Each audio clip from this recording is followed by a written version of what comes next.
Hello everyone, welcome back to our new video. Let's be honest, your Gemini sidebar probably looks like a total mess. You have been using it for weeks or months, and finding that one important conversation from last week requires an endless, chaotic scroll down through this basically list.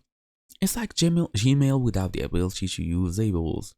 But the good news is, you have options. Gemini has a few native tools, renaming and pinning that are free and work across all devices.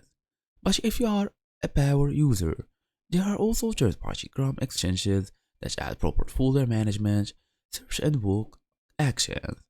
So in this guide, I will show you how to take control of your Gemini sidebar, whether you stick with native tools or level up with extensions.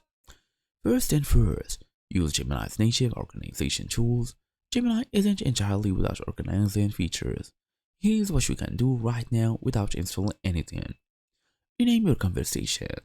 Click on any chat title, give it a descriptive name. Instead of untitled or just the few words of your prompt, use a name like Question to Marketing Research or Chapter 3 Outline, or whatever important name you want to use. Then try the Gemini Architect extension.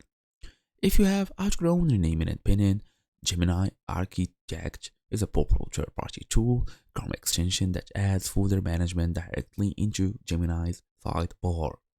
As a key features, create custom, drag and drop chats into folders, nested subfolders unlike ChatGPT's projects or Perplexity's spaces. Architect allows you to create subfolders inside folders. So basically, you can also try the Gemini Chat Organizer extension. Anyway, that's your idea. Thank you all for watching. We'll see you all in the next video.